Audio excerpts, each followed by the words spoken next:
नमस्कार, मैं धनंजय कुमार द नागरिक में आपका स्वागत है। कार्यक्रम है आप और हम। आप यानी आप, दर्शक, हमारे साथी, और हम यानी द नागरिक और हमारे मेहमान, हमारे गेस्ट डॉक्टर राजाराम त्रिपाठी। आज हमने उनको आमंत्रित किया है। हालांकि आज मैच चल रहा है, बहुत सारे लोग मैच देख रहे हैं। राजाराम भाई भी मैच देख रहे थे, लेकिन उनसे कहा तो कहा कि मैं आता हूँ। राजाराम भाई, आपका स्वागत है। नमस्कार आपको। देखिए, अभी नमस्कार धनंजय जी। एक दर्शक सवाल देकर के गए हैं, जी। पहले मैं उसको ले लूं। हालांकि अभी बहुत कम दर्शक है, अभी 2 दर्शक अभी नजर आए हैं हमें। सफदर हैं, वो कह रहे हैं कि, लेकिन बड़ा इंटरेस्टिंग सवाल इन्होंने किया है। ये कह रहे हैं मुझे कभी, अरविंद त्यागी भी आ गए, हेलो सर लिख रहे हैं। सफदर कह रहे हैं मुझे कभी कभी कम्युनिस्ट आइडियोलॉजी अच्छी लगती है, कभी सोशलिस्ट, कभी कभी राष्ट्रवादी विचारधारा भी। मैं कैसे पता कर सकता हूँ मेरी विचारधारा क्या है? इतने सारे विचारों से कंफ्यूज्ड हूँ। बड़ा बढ़िया सवाल किया है ना। जी। अ, भाई धनंजय जी, तो इन्होंने जो सवाल किया है ये शाश्वत प्रश्न है। देखिए, जितने भी दार्शनिक विचारधारा हुई, राजनीतिक विचारधारा हुई, आर्थिक विचारधाराएं हुई, कोई अपने आप को परिपूर्ण होने का दावा नहीं कर सकता। लेकिन यह जरूर कहा जाता है कि जो कम्युनिज्म की विचारधारा है, अ, अपने समय और काल के सापेक्ष काफी हद तक परिपूर्ण विचारधारा मानी जाती रही। लेकिन समय काल के सापेक्ष हर विचारधारा अथवा वाद में परिवर्तन की गुंजाइश रहती है, और इसलिए अलग अलग समय पे हम अपने आप को अलग अलग वाद के नजदीक लाते हैं। लेकिन मेरा मानना है मानवता के जितना निकट जो वाद रहता है वो उतना शाश्वत रहता है। जी, बहुत सही सही कहा आपने कि मानवता के जितना जो करीब रहता है वो शाश्वत रहता है। लेकिन भाई राजा राम जी, फिर एक सवाल आ जाता है कि मानवता जो है वो बहुत विस्तृत चीज है, कई सारी पहलू है।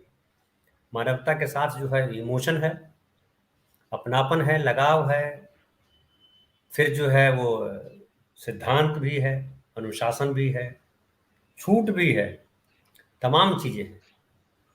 और उसमें जो है जितनी ये विचारधाराएं जिनका जिक्र किया है, आपने कहा कि कोई परिपूर्ण नहीं है, लेकिन कम्युनिज्म जो है बड़ा बेहतरीन था उसमें। हालांकि जब भारत आज़ाद हुआ और देश में विचारधाराओं की बात आई तो कम्युनिज्म को यहाँ स्वीकार नहीं किया गया, न दक्षिणपंथी धारा को स्वीकार किया गया, और यहाँ मध्य मार्ग निकाला गया। कांग्रेस ने मध्य मार्ग को चुना। मध्य मार्ग मतलब जिसमें जो है सबके लिए जगह हो, और एक्सट्रीमिस्ट भी हों, लिबरल लोग भी हों। इसलिए कांग्रेस की विचारधारा को अच्छा माना गया। हमारे एक दर्शक कह रहे हैं कि बीजेपी आरएसएस, भाई ये मत लिखिए यार, आप बार बार एक ही बात लिखते हैं। बीजेपी आरएसएस एक टेररिस्ट ऑर्गेनाइजेशन है, जो यदि जनता इसको मैंडेट नहीं भी देगी तो सत्ता तो से हटेगी नहीं। ये सही नहीं है, इस तरह की भाषा मत लिखिए प्लीज। आपसे निवेदन है पटेल साहब, बार बार आप एक बात लिखते रहते हैं। कोई टेररिस्ट ऑर्गेनाइजेशन नहीं होता है। आप जो सत्ता में बैठा है वो तय करता है कि आपके खिलाफ जो जाता है वो टेररिस्ट है। लेकिन जो कह रहा है, अब भगत सिंह को तो आतंकवादी कह दिया उन लोगों ने, टेररिस्ट कह दिया अंग्रेजों ने। क्या भगत सिंह को टेररिस्ट मानते हैं आप? खालिस्तानियों को आप टेररिस्ट कह देते हो, और जब हिंदू के नारे लगाते हो तो टेररिस्ट होते हो आप। क्या राजा राम भाई, आप क्या कहेंगे इस पर? जी, मेरा मानना है कि देखिए, गुलामी के खिलाफ या ज्यादती के खिलाफ अलग अलग जो समुदाय संघर्षरत रहते हैं आजादी के लिए, या अन्य कई एजेंडे रहते हैं, तो जो सत्ता हमेशा उन्हें टेररिस्ट, आतंकवादी कहती है। और यदि उन्हें आजादी मिल जाती है तो वही वो शहीद कहलाने लगते हैं। तो ये राष्ट्र की जो अवधारणा है जिसको लेके कई बार हम चलते हैं, इसमें बड़ा क्लैश आता है कि भाई एक तरफ अगर हम विश्व बंधुत्व की बात करते हैं तो दूसरी तरफ राष्ट्र की बात करते हैं, तो इनके बीच में सामंजस्य या संतुलन का बिंदु कौन सा, राष्ट्र पहले या विश्व बंधुत्व पहले? जैसे मैंने मानवता की बात की, तो मानवता मतलब मानवीय मूल्यों को सर्वोच्च हम स्थान दें, सर्वोपरि प्राथमिकता में पहली जगह दें। फिर नैतिक मूल्य हुए। अब नैतिक मूल्य भी अलग अलग हैं, देख रहे हैं अलग अलग समुदायों के, लेकिन एक निश्चित रूप से जो ज्यादा से ज्यादा मनुष्य को अधिकतम जैसे वसुधैव कुटुंबकम में तो हमने सबको समेट लिया ना, वसुधा को समेट लिया पूरा। और उस उदात्त अवधारणा के इर्द गिर्द जो विचारधाराएं रही हैं, वो उन्हें समाज ने पोषित किया है। और जो समाज के जो विचारधाराएं तत्काल में हो सकता है उस विचारधारा पे समाज चल रहा हो, लेकिन जैसे जैसे अप्रासंगिक होती जाती है, वो धीरे धीरे अपने आप आउटडेटेड होती है, तो बाहर चली जाती है, धकेल के किनारे कर दी जाती है, और नई विचारधाराएं आती है। क्योंकि मनुष्य का जो विकास है वो एक गतिशील, जैसे जल का प्रवाह होता है, उस तरह हम देखते हैं। तो जो कचरे वचरे कुछ चीजें अगर आएंगी तो किनारे होते जाएंगी। लेकिन मैं भाजपा या किसी को आतंकवादी कहना मतलब कतई उचित नहीं समझता। मतलब ये हमारे सोचने की दिशा जो है और उसकी व्यापकता, दोनों की सोचिए। दिशा फोकस है मानवता, और विस्तार इतना हो कि संकीर्णता न हो उसमें। तो ये संकीर्णता है कि हम किसी एक दल को कह दें कि यह आतंकवादी दल है पूरी तरह से, जब और वो भी जो लोकतंत्र में भाग ले रहा हो। लेकिन यह भी संकीर्णता है जैसे कि कोई कहे कि कांग्रेस विहीन देश हो, कांग्रेस की जरूरत ही नहीं है, यह भी संकीर्णता है। तो और यही संकीर्णता पे जब हम पूरी तरह से अटल हो जाते हैं, कट्टर हो जाते हैं, तो वो वही कट्टरता जो है, मेरा मानना है तन्यता और कट्टरता के बीच में हमें चुनना पड़ता है। भारत जैसे विशाल देश में जहाँ तरह तरह की विचारधाराएं हैं, तरह तरह के लोग समाहित हैं, तरह तरह की सभ्यताएं समाहित हैं, और सभी ने एक संतुलन या समावेश बिंदु हासिल किया है। तो यहाँ राजनीतिक पार्टियां भी मेरा मानता है वही स्वीकार्य होंगी जो समावेशी होंगी, जिनमें जी। कट्टरता नहीं होगी। जी। और गांधी अक्सर जिक्र करते थे जी। वसुधैव कुटुंबकम, तो एक जो है बड़े कैनवास का सोच है। पहले ये है कि पहली लाइन ये लीजिए कि हम सब एक परिवार के सदस्य हैं, पूरी धरती पे जितने जीव है एक परिवार है। पहले तो ये कॉन्सेप्ट लीजिए, और उसके तहत ये जो है जो जो वैदिक विचारधारा है या जो भारतीय विचारधारा कही जाती है, उसको बड़ा बढ़िया नोट मिला, बढ़िया माना गया उसको। इसी वजह से हम कहते हैं कि हम बेहतरीन मानते हैं इस बात को, और गांधी को भी सम्मान मिला।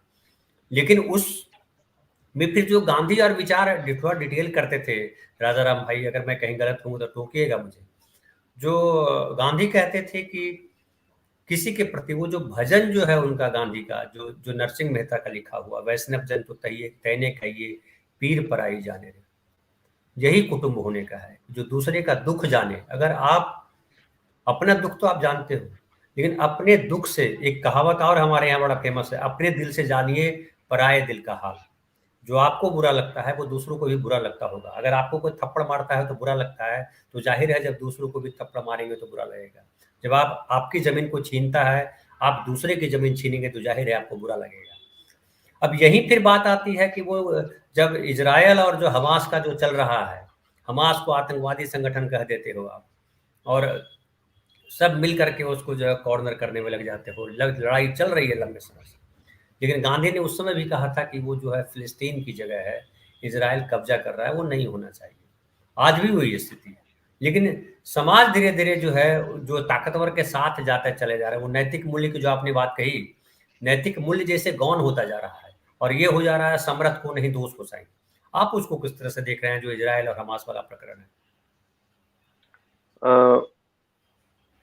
धनंजय जी, पहली बात तो यह है कि जब हम वसुधैव कुटुंबकम की बात करते हैं, तो हम केवल मनुष्य की बात नहीं करते। उसमें जल, जड़, जंगम, भूमि, जल, सूक्ष्म जीव सभी आ जाते हैं वसुधा में जो। और वो उससे मैं ये मान रहा हूँ कि आज की जो पीढ़ी है, इसमें अध्यात्म और भौतिकवाद इन दोनों के बीच में संतुलन नहीं है। तो जो हम कह रहे हैं कि भाई जो हम देख रहे हैं, समाज में संघर्ष देख रहे हैं या राष्ट्रों में संघर्ष देख रहे हैं, इसके पीछे निश्चित रूप से कहीं न कहीं जो आप कह रहे हैं नैतिकता क्यों नहीं है और भौतिकता क्यों ज्यादा है। तो कारण यही है कि नैतिक मूल्य जो है भौतिक संघर्ष में या भोगवाद की दौड़ में नैतिक मूल्यों को उतार के किनारे बिना रखे लक्ष्य प्राप्ति नहीं हो रही है। तो नैतिक मूल्य बाधक हो जाते हैं। अवसरवादिता जरूरी है और गला काट प्रतियोगिता जरूरी है, क्योंकि हमें भौतिक साधन, कार, फ्लैट, घर सब लेना है, अपने आप को सरवाइव करना है, बच्चों को आगे बढ़ाना है। तो इसमें नैतिक मूल्य गौड़ हो गए। अब अब इजराइल और फिलिस्तीनी वाली जो बात कह रहे हैं, तो दो चीजें हैं। एक तो ये मसला उतना सरल नहीं है जैसा हमें दिखाई देता है। जब जब आप देखते हैं कि इजराइल और ये चिर प्रतिद्वंदी हैं, साथ ही साथ अमेरिका की भूमिका इसमें बहुत बड़ी रही, मेरा मानना है। और अमेरिका की भूमिका केवल इजराइल और फिलिस्तीन में मत देखें आप, ओवरऑल देख लें आप। इराक में जो लड़ाई हुई उसको देख लीजिए, सीरिया में जो हुआ उसको देख लीजिए, अफगानिस्तान में हुआ उसमें रूस और अमेरिका की भूमिका देख लीजिए। तब आप समझ पाएंगे कि ये सबके पीछे कहीं न कहीं व्यापार भी रहा है। व्यापार कौन सा? हथियारों का व्यापार। ये बहुत बड़ा व्यापार है धनंजय भाई। इसको इस ढंग से समझिए कि भारत में लोहा निकलता है, बैलाडीला से 24 ट्रेन लोहा जापान जा रहा है, अन्य देशों में जा रहा है, और वो लगभग 25-30 पैसा में जाता है रॉ मटेरियल। 50% 40% उसमें लोहा है। तो उसकी लागत जो है 60-70 पैसे हुई रॉ मटेरियल की, और 2 रुपया प्रोसेसिंग की, मान लीजिए 3 रुपया किलो पड़ता है। धुलाई उलाई सब करके 5 रुपया किलो, 10। अब वो 10 रुपया किलो का लोहा जब जाता है अमेरिका या अन्य देशों की बात में कहूँ, तो वो हथियार बनता है लोहा। तो 5 किलो की जो गन आती है AK-47 जो इंडिया इंपोर्ट करती थी, वो करीब 5 लाख की पड़ती है। यानी एक मैं रफ एस्टिमेट दे रहा हूँ केवल कि बंदूक बन जाती है, तोप बन जाती है, तो 1 लाख रुपए किलो बिकती है, 1 लाख रुपए किलो। और 10 रुपए की रॉ मटेरियल रहा, थोड़ा बहुत उसमें निकल,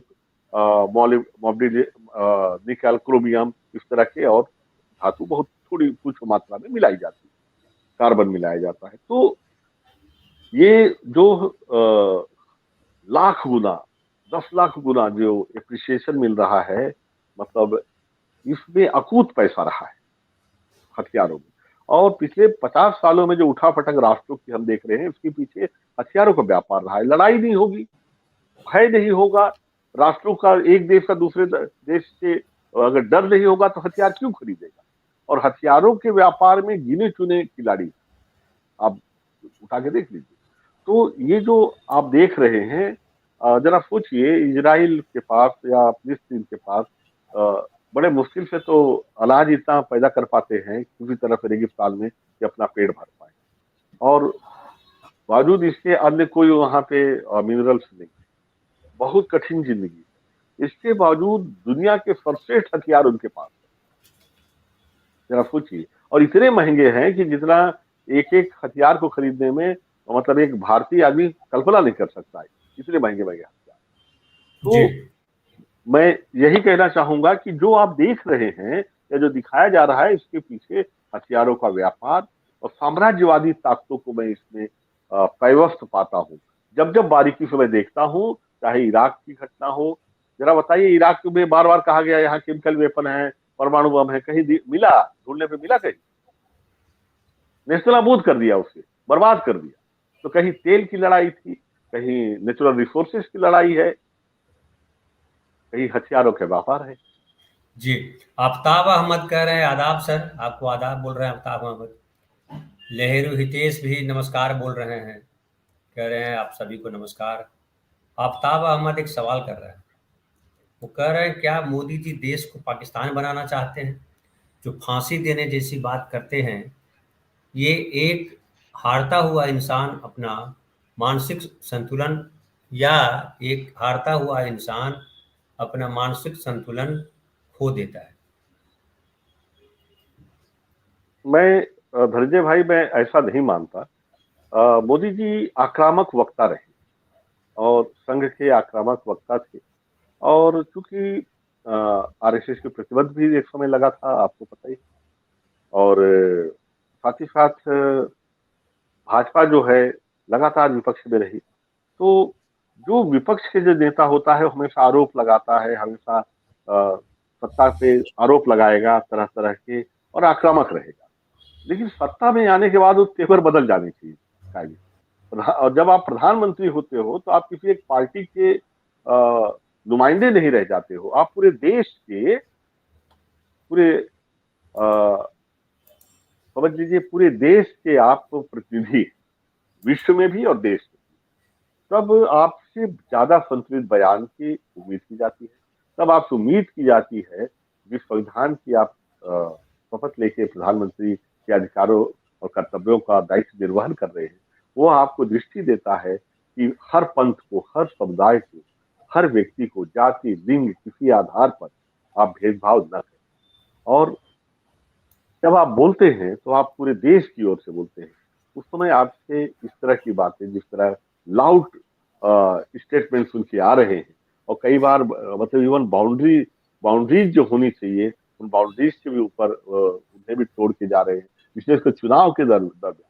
तो वो विपक्षी नेता को तो शोभा देता, सत्ता पे बैठे को नहीं शोभा देता, और एक छत्रप को शोभा देता था, प्रधानमंत्री को नहीं, देश के मुखिया को नहीं शोभा देता। जी, एक और रविकांत पटेल जो ऐड कर रहे हैं उसमें, वो ये बात आप जो कह रहे हैं वो उसमें आती है।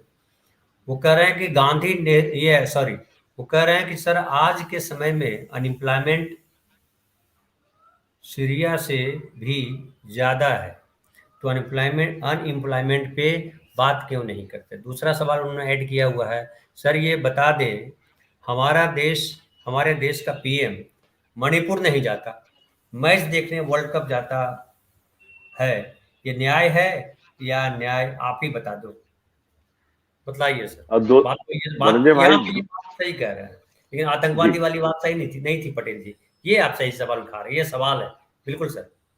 बहुत वाजिब सवाल है धनंजय जी। पहली चीज तो मैं कहूंगा बहुत ही महत्वपूर्ण सवाल है, और इसके मूल में मैं कहूंगा कि भारत को अगर आप उठा के देख लें तो आजादी के आसपास कृषि प्रधान देश कहा जाता था। भारत को कृषि प्रधान देश कहा जाता था, लेकिन कालांतर में हमारी प्राथमिकताएं बदली, हमने अमेरिका के मॉडल को एडॉप्ट किया, और हमारी निर्भरता, हमने सोचा कि उद्योग से इस देश को हम आगे ले जाएंगे।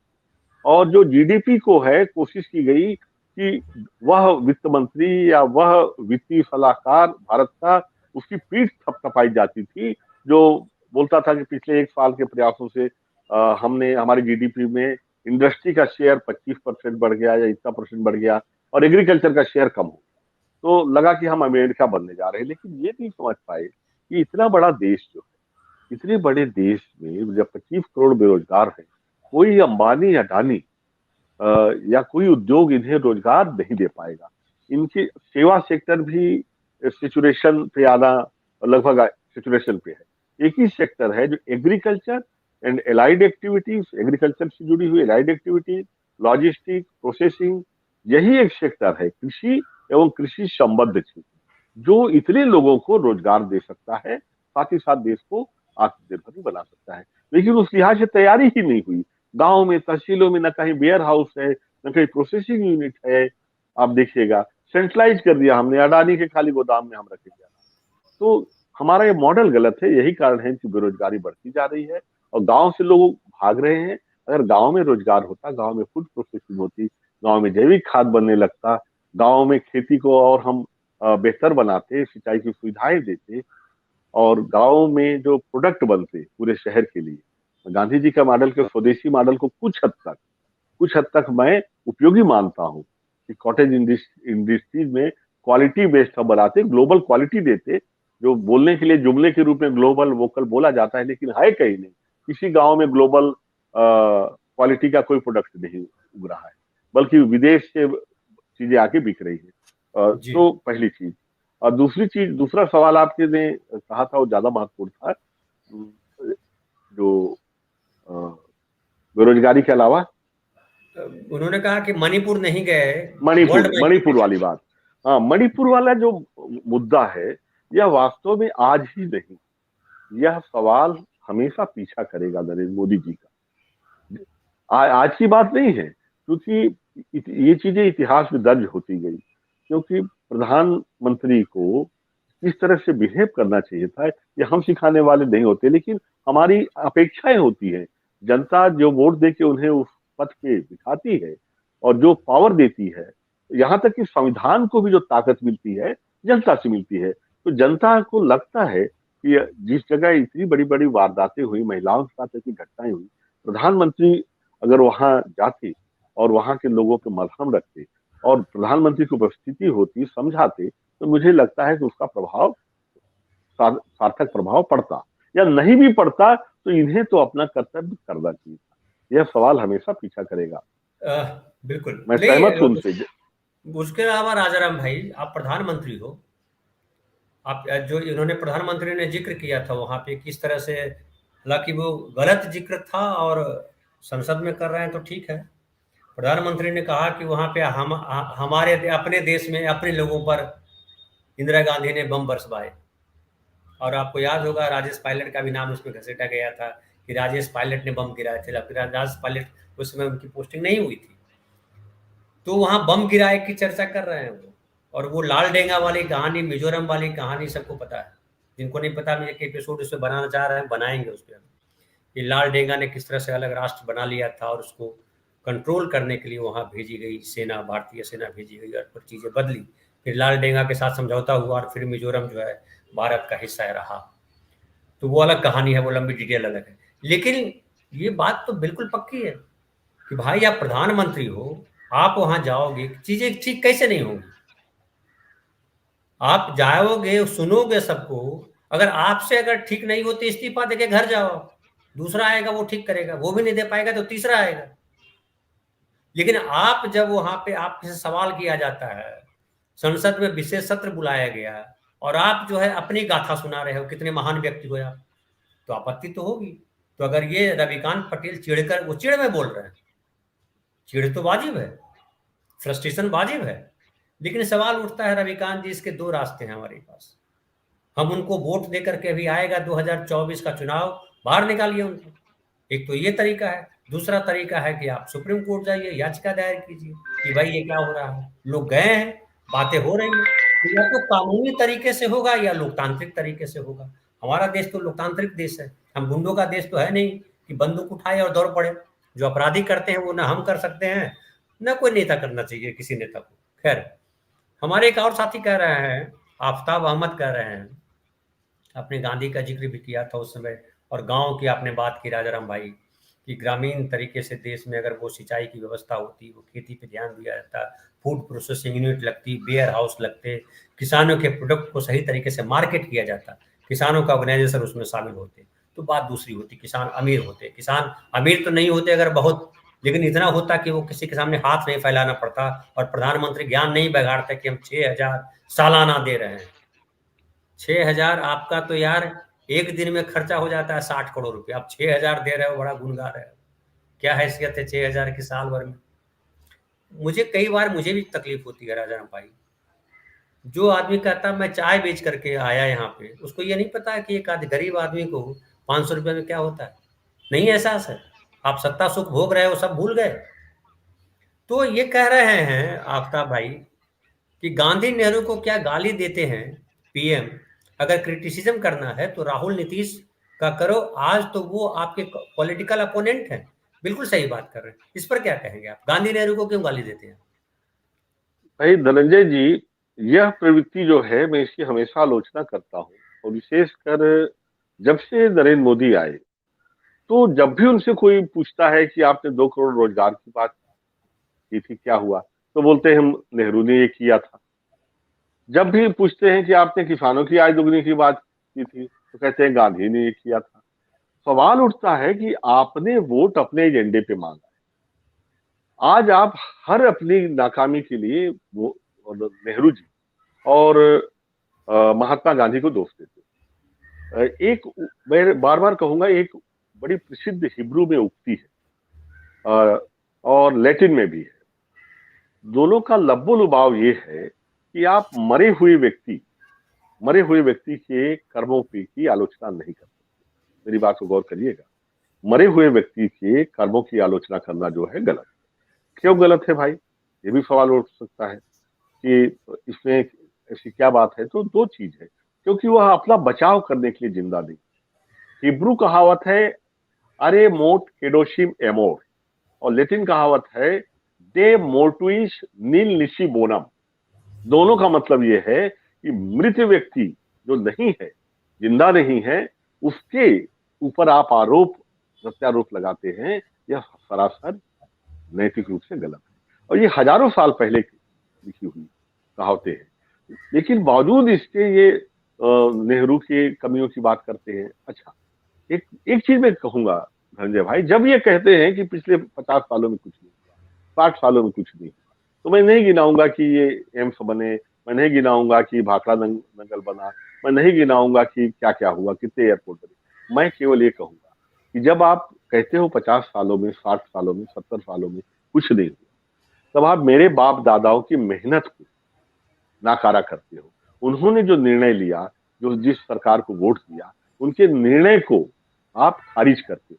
आप कौन होते हो भाई? उस समय मेरे बाप दादा थे नेहरू जी के साथ काम करने वाले। यदि वो इतना गलत कर रहे थे तो आप कहाँ थे? आपका संगठन कहाँ था? उस समय की पीढ़ी क्यों खड़े होकर नहीं मना की? क्यों उनको वोट दिया? वो नकार दिए जाते जैसे आज कांग्रेस को नकार दिया था। तो मेरे कहने का मतलब, आप यहाँ पे आप हमें रिजल्ट डिलीवर करने आए नरेंद्र मोदी जी। आप और आपको पार्टी को जनादेश मिला है कि काम करके दिखाइए। आप काम करने के अलावा मतलब दाएं बाएं की हजार बात करते हैं। हमसे पूछते हैं तो पहले बता कारवा क्यों लूटा? हम उनसे सवाल पूछते हैं ये अडानी क्यों लूट ले गए? हम पूछते हैं कि जब कोरोना के समय देश की अर्थव्यवस्था 22% की दर से नीचे जा रही थी, तो ये अडानी जी की संपत्ति 27% की दर से कैसे बढ़ गई? कैसे बढ़ गई जब हर आदमी का पैसा कम हो रहा था? तो इन सवालों का जवाब जो है महत्वपूर्ण है, जनता को पूछना चाहिए। जनता की तरफ से मीडिया को पूछा जाना चाहिए था। मीडिया को चौथा स्तंभ कहा इसीलिए जाता है कि जनता तो अपने धनंजय भाई अपने रोजी रोटी घर परिवार के चक्कर से उससे मुक्ति कहाँ है, उसकी पहुंच कहाँ है कि वो नेता के गिरबान में हाथ डाल के पूछे कि भाई बताइए आपने ऐसा क्यों किया। लेकिन यह पावर, यह शक्ति हमने मीडिया को निहित की गई थी, पत्रकारों को दी गई थी। लेकिन वो बड़े बड़े मीडिया हाउसों ने बेच खाया उसे, बिक गए वो। तो इसलिए अब जिम्मेदारी आ गई है सिविल सोसाइटी पे, सोशल मीडिया पे, आपके जैसे चैनल की। इसीलिए हम बहस कर रहे हैं कि देश का आदमी, जब हर आदमी जो थोड़ा बहुत भी क्रिकेट की समझ रखने वाला वर्ल्ड कप देख रहा है, और आज हम देश के मुद्दों पे बहस कर रहे हैं, कि मुझे जी। लगता है क्रिकेट मैच देखने से भी ज्यादा जरूरी यह चर्चा, मुझे ऐसा बिल्कुल। लगता है। और मणिपुर जाना तो बहुत बड़ी बात थी, मणिपुर तो जाना ही था बेशक, हमें। बेशक, तो बेशक मैं सहमत हूँ। जी, एक हमारे दर्शक कह रहे हैं, लहरू हितेश कह रहे हैं, लहरू हितेश बड़ा बढ़िया बोलते हैं। कल भी उन्होंने एक बड़ा अच्छा कहा था कि आम आदमी टिश्यू पेपर की तरह इस्तेमाल करते हैं। मैंने उसको आगे कर दिया था कि आम आदमी को नहीं, वो तो अपने जो पुरोधा हैं अडवाणी, उसको टिश्यू पेपर की तरह इस्तेमाल कर लिया आरएसएस वालों ने।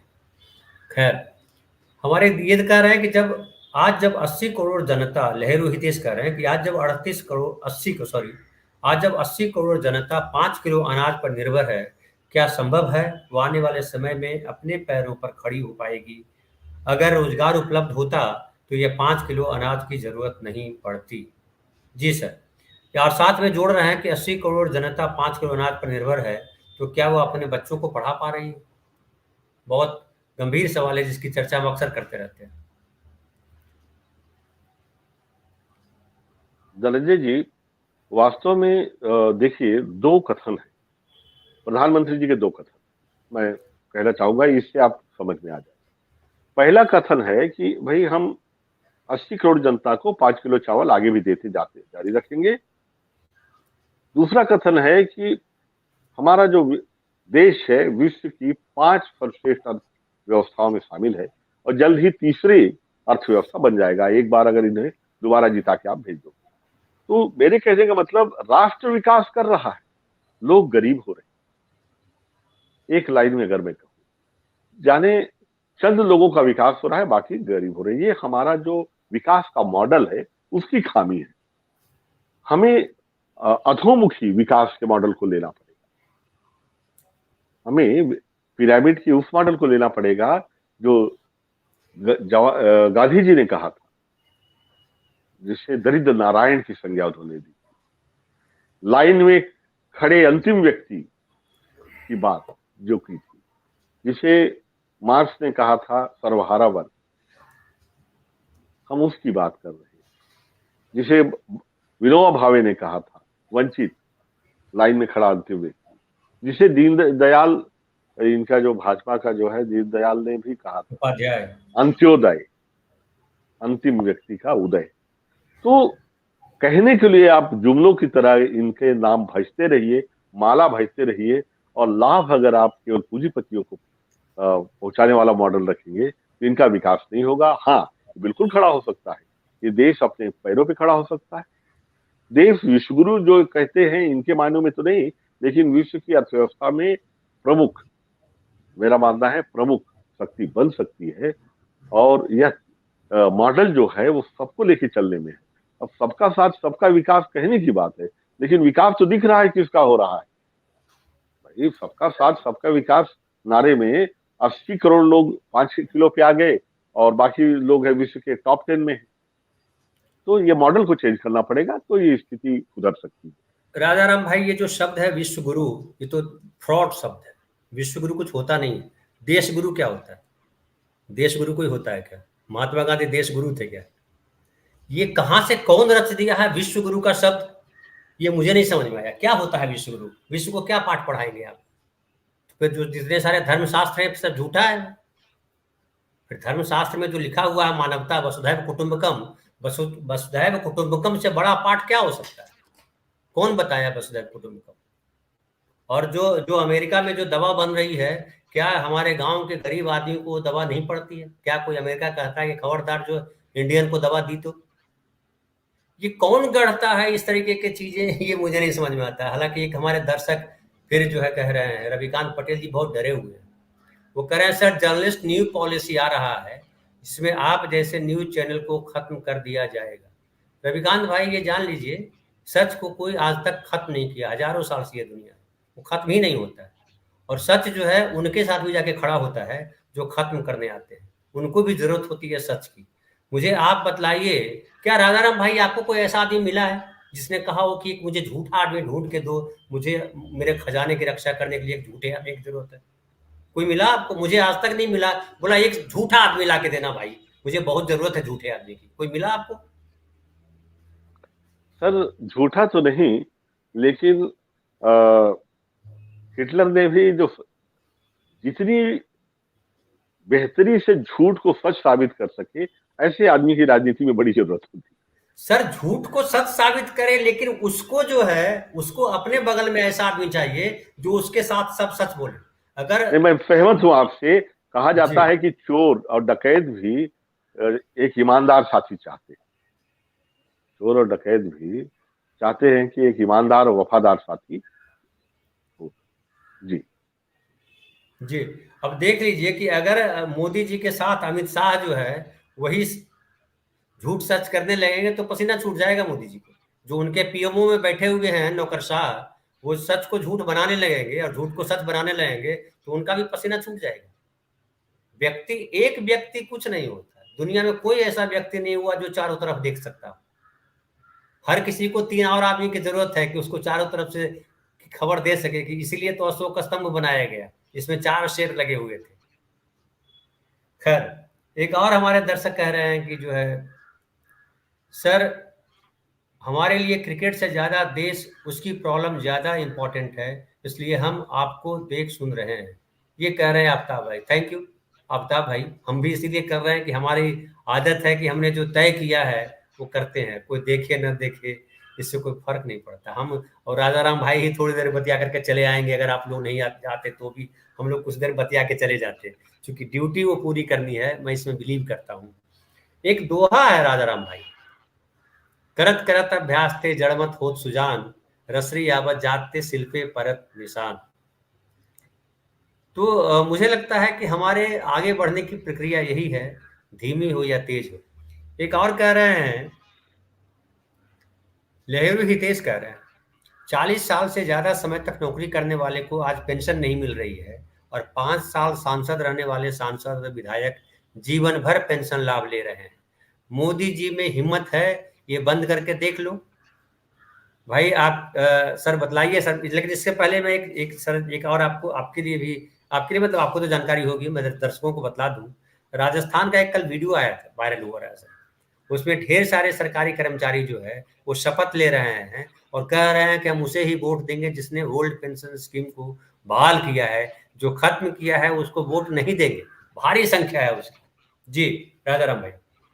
जी आ, जी मैं ये इस बात को मानता हूँ कि देखिए, क्रिकेट खेलते हैं हम, विश्व का विजेता बनते हैं तो हम, मनोबल देश का बढ़ता है, ये बात सही है। लेकिन खेल और कौतुक भरे पेट के, भरे भरे पेट के खेल, जो भूखा व्यक्ति है, आप समझ रहे हैं, जो 80 करोड़ जनता, अगर आप कह रहे हो जो 5 किलो चावल, तो अगर खाली पेट किसी को कोई बहुत अच्छा खेल दिखा दीजिए, जादू का खेल दिखाइए, कौतुक दिखाइए, तो क्या उसका पेट भरेगा, बताइए। तो ये भरे पेट का व्यसन है, पहली चीज। और अब रहा सवाल, जो आपका दूसरा सवाल है ओल्ड पेंशन का, तो मेरा मानना है कि हमारे देश में कल्याणकारी राज्य की अवधारणा, जो आदमी 60 साल जीवन के देता है, कम से कम अपने बुढ़ापे में वो व्यक्ति अपना जीवन, अपनी पत्नी का जीवन यापन, अपना इलाज ठीक से करवा सके, ससम्मान जिंदा रह सके, वो इसका अधिकार बनता है। और इसलिए पेंशन की अवधारणा रखी गई थी, और वह बड़ी महत्वपूर्ण है मनुष्य की गरिमा को बनाए रखने के लिए। समझे भाई, जब आदमी के हाथ पैर नहीं चलते, उसके हाथ में 2 पैसे नहीं है, जिंदगी इतनी कठिन हो गई है, परिवार न्यूक्लियस हो गए हैं, बेटा के लिए बहू को लेकर शहरों में कहीं छोटी मोटी नौकरी करके पेट पाल रहा है, तो ये बूढ़े माँ बाप को अगर पेंशन का सहारा ना हो तो केवल केवल मौत का रास्ता देखेंगे बस। मेरा मानना है कि ओल्ड पेंशन देना बेहद जरूरी है, और भगवान जाने किसने दुर्बुद्धि दी थी, जो अटल जी ने बंद करवाया इसे। और ये बात है कि एक बहुत बड़ा सवाल हमारे साथी ने जो पूछा है कि अगर पेंशन जरूरी नहीं है गरीब तृतीय वर्ग और चतुर्थ वर्ग कर्मचारी, तो ये बताइए फिर विधायकों को एक एक पेंशन नहीं, 3 3 पेंशन ले रहे हैं। एमएलए का पेंशन अलग से ले रहे हैं, सांसद का पेंशन अलग से ले रहे हैं, और अन्य संवैधानिक पदों पे हैं तो उसकी भी पेंशन ले रहे हैं कई लोग। तो आप तो 2 2 3 3 पेंशन ले रहे हैं। आपको तो जब तनख्वाह बढ़ानी होती है तो मैं देखा हूं कि कोई पार्टी आपस में लड़ती नहीं, कभी मैं नहीं देखा कि एक मत, सर्वसम्मति से ध्वनि मत से पारित हुआ। हाँ, वोट की जरूरत नहीं पड़ी कभी कि आधे लोग एकदम कटिबद्ध हो जाएं कि नहीं, मैं तो जनता की सेवा करने आया हूं, मैं सेवा करके रहूंगा, और मुझे 1 पैसा नहीं चाहिए। मैं मैं बार बार कहता हूं, आप जनता की सेवा के लिए आए हो और आप इतने तड़प रहे हो कि जनता की सेवा मैं करके रहूंगा। झगड़ा हो जाता है 2 भाई में, बोलता है नहीं मैं करूंगा सेवा, दूसरा बोलता है नहीं नहीं तुम सेवा न करो हम सेवा करेंगे। टिकट के लिए लड़ाई जब होती है तो टिकट की लड़ाई मतलब जनता की सेवा के लिए तो लड़ रहे हैं, चुनाव लड़ रहे हैं मतलब जनता की सेवा के लिए तो लड़ रहे हैं। आप सेवा के लिए आप व्याकुल हैं कि किसी भी हालत में मुझे सेवा का मौका दीजिए, और जीतने के बाद। राजा राम भाई, सेवा जी के लिए ही तो आपके बगल के प्रदेश में, जो मध्य प्रदेश है, वहाँ के जो ग्वालियर के महाराज हैं मौजूदा, सिंधिया साहब, ज्योतिरादित्य सिंधिया, उस सेवा के लिए तो कांग्रेस छोड़ के गए बीजेपी में। कांग्रेस में सेवा करनी एग्जैक्टली, पर वो करने नहीं दे रहे थे लोग।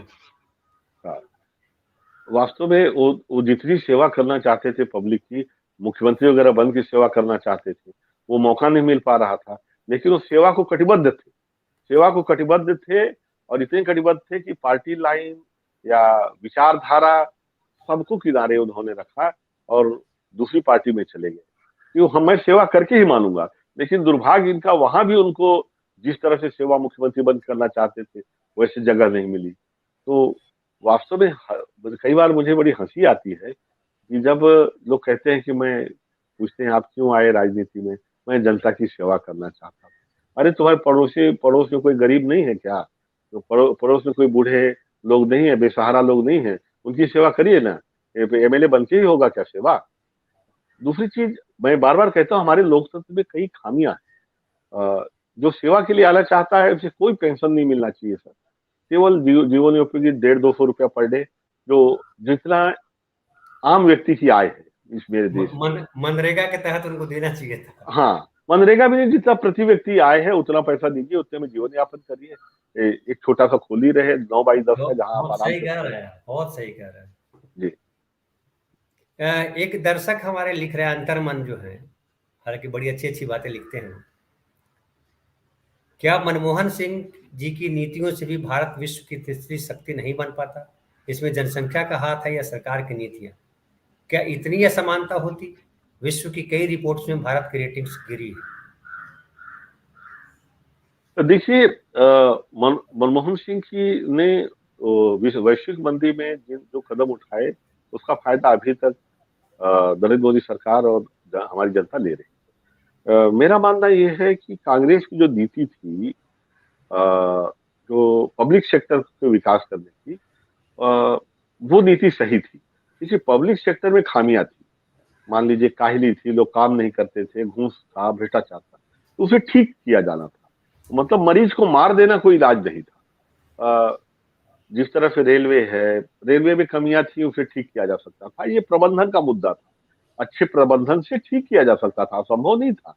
उसी तरह से पब्लिक ट्रांसपोर्ट में जो बसेस हैं, फिर एयरपोर्ट हैं, जितनी भी चीजें हैं, नहीं, और भी मैं चाहता। और ये बीएसएनएल बीएसएनएल और बीएसएनएल, बीएसएनएल दोनों अपने आप में जी, उदाहरण, एमटीएनएल। माइनिंग माइनिंग माइनिंग लेके मैं, और भी बहुत सारे उद्योग हैं। आपको ख्याल होगा, एक ट्रैक्टर जो था, एचएमटी का ट्रैक्टर बनता था, एचएमटी की घड़ियां बनती थी। और उत्तर प्रदेश में एक प्रताप ट्रैक्टर का था, एटीएल था, ऑटो लिमिटेड करके। उसके प्रताप ट्रैक्टर के इंजन विदेश जाते थे। बहुत बड़ा सेक्टर था वो, कई हजार इंजन भेजता था।